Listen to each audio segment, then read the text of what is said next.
imsak ve iftar saatlerini Çempion Çayı təqdim edir.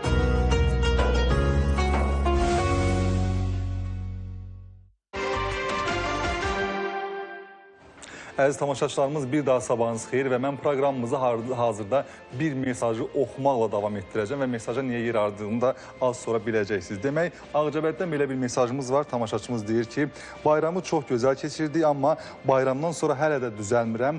Bəzi şirniyyatları səhhətimə görə yeməməli idim, amma yedim, indi xəstəyəm. Tamaşaçımız yazıb bunu 67-51 nömrəsindən. Bəli, bayram keçir, bayram günləridir və biz həmişəkindən biraz artıq qidalandıq və bu qidaların gözünə də şəkər buranı və digər şəkərli şirniyyatları da əlavə elədik. Bəs indi nə edəcəyik, əgər səhhətimizdə problem varsa? Bununla bağlı proqramımızın qonağı var. Qonağımız kimdir? Tibb üzrə fəlsəfə doktoru, ali dərəcəli endokrinoloq, İnnovativ Endokrin Mərkəzinin rəhbəri, eyni zamanda Amerika Birləşmiş Ştatlarında Harvard Medical School'da ixtisaslaşma keçmiş mütəxəssisimizdir. Aytən Babaxanova bizimlədir. Aytən xanım, xoş gördük, xoş gəldiniz. Sabahınız xeyir Sərdar bəy, Kübra xanım. Hər vaxtınız xeyir. Bax, bu şəkərli günlərdə qonaq gəlmişsiniz, bizə xoş gəlmişsiniz. Bəs biz də onu nəzərə alıb gəlmişik də. Çox düz eləmişsiniz Aytən xanım. Bəli, bəli. Aytən xanım, gəlin start verək, elə burada bir adı səsləndirdim. İnnovativ endokrin. Bunun mənasından başlayaq. İnnovativ endokrin nə deməkdir? İlk öncə təşəkkür edirik verilişinizə dəvət etdiyiniz üçün və efir arxasında olan tamaşaçılarımızı salamlamaq istəyirəm. Və ilk öncə qəşəng bir sual, bundan öncə bir sual verildi. Amma niyə innovativ endokrin mərkəz? Baxın, vaxt var idi, hələ indi də var təbii ki. Biz hər hansı bir axtarışın arxasınca bir xarici ölkəyə üst tuturduq. Amma mən sizə səmimi deyim, son vaxtlar, son axır bir 10 ildə bizim sərhədlərin açılması, yəni hal-hazırda bizim həkimlərin istənilən dünyanın istənilən konferensiyasında çıxış etmək gücümüz var. Bəli. Və hətta 2 il bundan öncə tam əminliklə, tam bir fəxrlə deyə bilərik ki, böyük bir şirkət, adını çəkmək istəmirik və İspaniya, Barcelonada dünya endokrinoloqların bir konfransı olubdur. Və orada belə bir case, necə deyim də, yəni sınaqlar, insanlar üzərində olan nümunələr olubdur. Və həmin nümunələri bir, belə deyim, bir misal kimi hər qrupaya verilmişdi və içərisində də biz də oradaydıq. Və fəxrlə deyək, yəni bu təkcə söz xətrinə deyilmir. Axı belə bir söz deyiləndə gərək bizim əlimizdə əsasımız olsun, bizim əlimizdə hamısı da var və Azərbaycan orada birinci bir yeri tutdu. Şəxsən bizim qrupamız birinci bir yeri tutdu. Biz nəinki müharibədə öndəyik. Mən sizə səmimi deyim, bizim millət hamısından birincidir. İstər savad baxımından, insaniyyət baxımından biz özümüzə dəyər verməliyik. Niyə biz bir kənar bir nəyisə bir çox dramlaşdırırıq, amma dünyanın özümüzü gözündə çox şişirdirik, həmişə çox şişirdirik. Və nəyə görə innovativ endokrin? Endokrin mərkəz desəydik, hər yerdə endokrin mərkəz var. Nəyə görə biz bunu etdik? Burada sonuncu dünyada nə varsa biz onu edirik. Nə müayinələr var? Yəni, mən demirəm əməliyyatlara aid, çünki mən əməliyyat bir həkim deyiləm, amma endokrinoloji olaraq tam əminliklə deyə bilərəm ki, bütün müayinələr edilir və hər hansı bir yenilik üçün, səmimi deyirəm, xarici getməyə ehtiyac yoxdur. Yeri gəlmişkən, Aytən xanım, bunu mütləq deyirəm. Dostlar, baxın, qızlarımıza ona görə təhsil verməliyik ki, ona görə onların arxalarında durmalıyıq ki, günlərin bir günə bu gözəl qızlarımız bizim üçün böyük nailiyyətlər əldə edirlər. İstir həkim, istir mühəndis, istir alim və digər peşədə olursa olsun. Aytən xanım, bununla bağlı istəyərdim ki, bir daha deyim ki, əhsən sizə ki, bizim qızlarımız belə savadlıdır. Sualları keçid alaq bir-bir, çünki xeyli suallarımız yığılıb. Və az əvvəl elə Ağcabəddən gələn sualın da tərkibində o var idi. Bayram bitdi, şirniyyatlar bitmir, istifadə edir və doğrudan da biz şəkərdən imtina eləməliyikmi? Bundan başlayaq. Eləməliysə elə alternativ də qeyd edilərsiniz ki, əvəzinə hansı qidalardan istifadə edirik? Baxın, bilirsinizmi necə? Həkimlərin 90%, yəni bu, mən rutin nəyisə danışmaq istəmirəm. Son vaxtlar nə deyilir? Şirinini çıxart, şəkər tozunu çıxart, qəndlə içmə, ağ çörək yemə, düzdürmü? Bəli. Biz bunu deyirik. Un məmulatları da deyirik yemək. Bəli, un məmulatları çıxart. mən biraz kəskin bir insan deyiləm. Bilirsinizmi, şəkər xəstələrini deyəndə ki, sən bunu çıxart, onlar əksinə edirlər.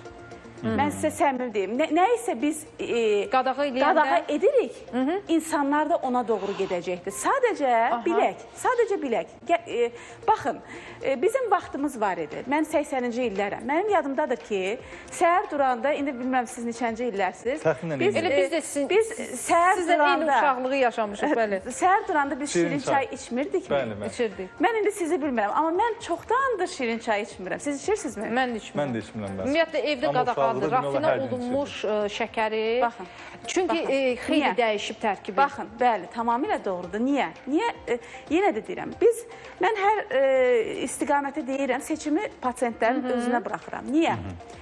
Bəli, vaxt var idi, indi yox. Uşaqlıq dönəmi 30 il əvvəl də götürək, 40 il əvvəl. Uşaqlıq dönəmim yadımdadır ki, bəlkə biz rayon yerində olardıq.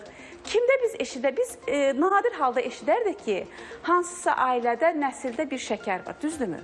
Amma gəlin indi baxaq, elə bir nəsil varmı, orada şəkər yoxdur? Hətta ailə varmı? Bəli, 30 ildən öncəki də indiki bir deyil. Və çox araşdırmalar olur, məsələn, şirindir.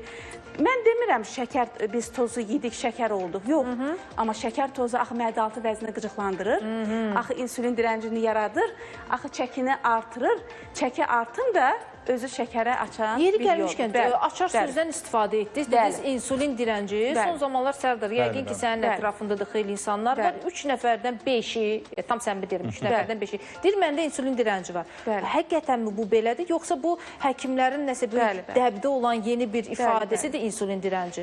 Kübra xanım, gəlin mən sizə səmimi deyim. Bəlkəm də bir əvvəllər bu qədər bir müayinə yox idi də. Məsələn, vaxt var idi, indi şəkərdən qalxan varı vəziyyət keçin. Mənim yadımdadır, indi bir hafizəmi deyirəm, mən kitabı, ədəbiyyatı demirəm. Pasiyent gəlir həkimin yanına və həkim əllə baxır qalxan varı vəzinə və deyir ki, səndə orada şişdir, gəl əməliyyat edeyim. Elə şey yoxdur. Yəni, belə toxunuşla müəyyən edirdi. Əvvəllər ultrasəs müayinəsi var idimi? Əvvəllər, indi efir arxasında izləyən izləyicilərimiz bilir, əvvəl ultrasəs müayinəsi bu qədər deyildi. Əvvəl əllə baxılırdı və deyirdilər ki, bu çox savadlı bir həkimdir ki, bu əllə baxıb şişi orada görür. Dəyərli izləyicilər, biz əlimizlə yalnız 5% görə bilirik. 95% görmürük və bizim əlimiz orada hər hansı bir onkoloji riski görməyə gücündə deyil. Səmimi deyirəm. Ancaq ölçünün məncə fərqinə vara bilər ki, yəni biz böyük Bəli, onlar bir ümumi bir, yəni belə deyək də aldanmayaq da biz. Və insülin direnci demişdim. Bax, gəlin yenə də deyirəm də, misal bir deyim. 2 cür pasiyentim var. Mən o həkimlər bunu bir dəbdimi, oyundurmu, mən sizə bir söz deyim. 2 cür pasiyentlərimiz olubdu.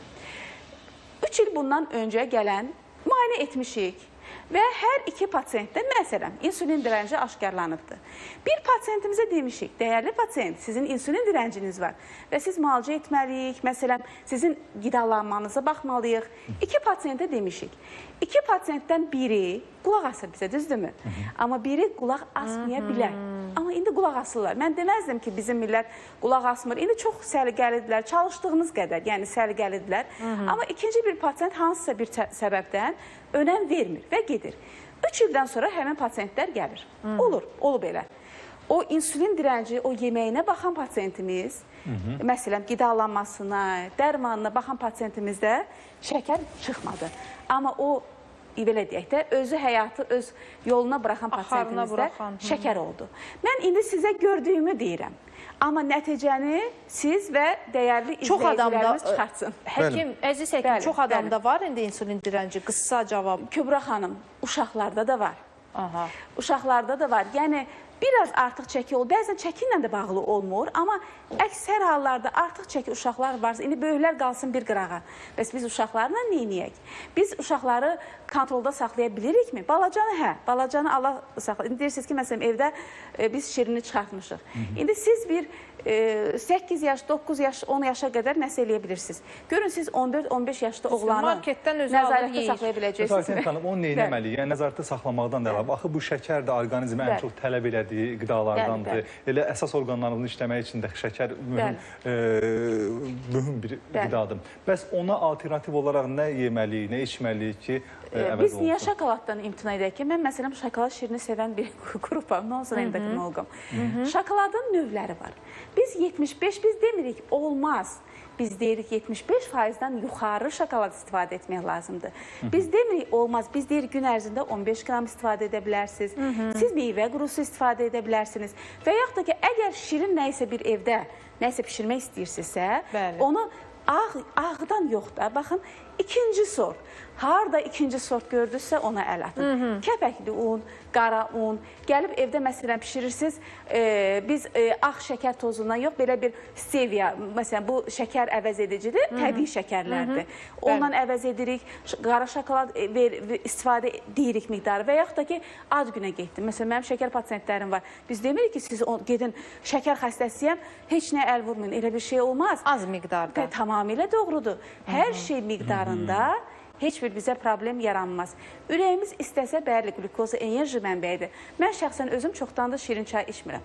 Amma hərdən axır vaxtlar inandırım, ürəyim götürmür onu. Amma mən inandırım, səhər durub 5 çay qaşığı şirini istifadə edən bir insan idim. Sevirdim də, yəni pendir çörəklə orada... Bəli, həkim, yeri gəlmişkən elə birbaşa sizin istiqamətinizdir. Son zamanlar insanlar elə bu şəkərdən, bu unla daha çox istifadə eləyirlər, fast foodlar da yeli və kökəlirlər.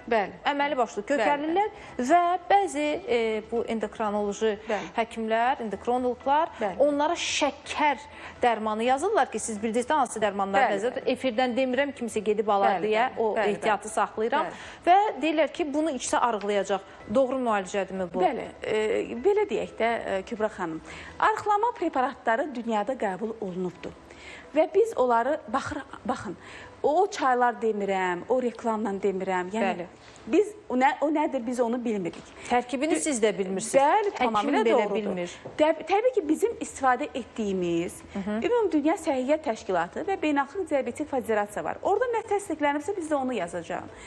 Biz o istifadə etdiyimiz, biz arıqladırıq, təbii ki, arıqladırıq. Yəni o şəkər dərmanları ilə onlar arıqlatmaq. Onların növləri var, bəli, tamamilə doğrudur. Onların növləri var. Məsələn, baxın Kübra xanım, ürək əməliyyatı keçirmiş bir pasiyent, 130 kilo.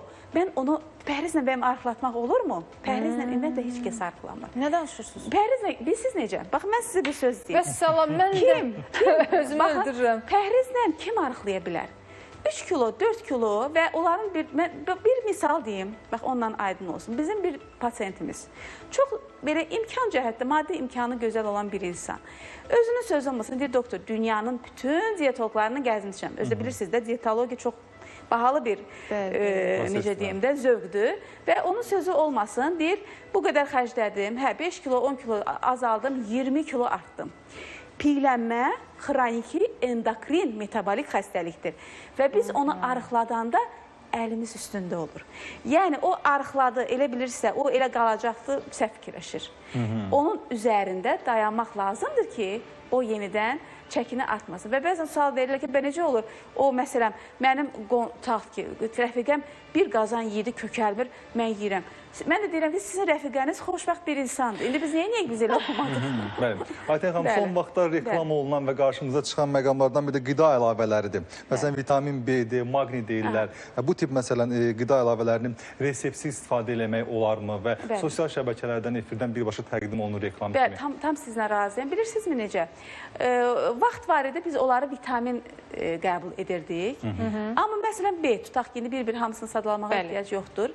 B, az bir maddə deyil. B, bizim emosionallığımızdır, bizim depresiya düşməməyimizdir, bizim belə şux olmağımızdır.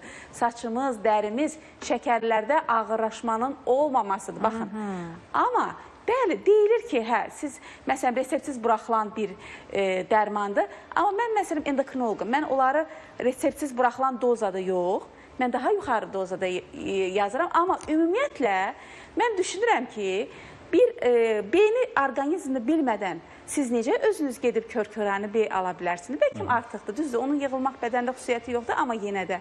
Və yaxud da ki, bəlkə sizdə D 100-dür, bilmədən içmişsiniz, 150-dir və siz artıq getdiniz, içdiniz, böyrəyinizdə nəsə bir təsir etdi. Yenə də o düzgün deyil də. Yəni, bilirsiniz, həkim nəzarəti olmalıdır. Təbii ki. Yəni, satıla bilir, bizdə onsuz da çox dərman satılır, hələlik o səviyyədə deyil, dünya səviyyəsində. Amma dünyada da satıla bilir o qida əlavələrdir. Amma yenə də şəxsən mən, məsələn, yaxınıma məsləhət görmürəm. Bax, belə. Aytən xanım, təşəkkür edirik, minnətdarıq. Bu gözəl gündə bizimlə oldunuz və çox vacib məsələdə fikirlərinizi bizimlə bir peşəkar kimi bölüşdünüz. Əziz tamaşaçılarımız, dəfələrlə deyilmiş bir söz də olsa təkrarlayıram. Nizami deyil, inci bir saflıq varsa da suda, artıq içlərində dərd verir o da. Ona görə də hər şey miqdarında istifadə eləmək lazımdır. Həkimin dediyi kimi heç problem yaranmadan əvvəl də biz diqqət eləməliyik qidalarımıza. Və bayram günlərdə, bu günlərdə xüsusən diqqətli olmalıyıq. Əziz tamaşaçılarımız, bizi izlədiyiniz üçün sizə təşəkkür edirik. Sonda mən ənənəvi olaraq geyinmə görə Radiligo Geyim Mağazaları şəbəkəsinə təşəkkür edirəm. Hazırda ekranda siz də ünvanları görürsünüz. Gedin, yaxınlaşın. Radiligonun həm endirimlərindən yararlanın, həm də oranın zövqü ilə, dəb ilə tanış olun. Minnətdaram, salamat qalın. Əziz dostlar, Aytən xanım mənim qanımı tamamən qaraltdı. Dedi ki,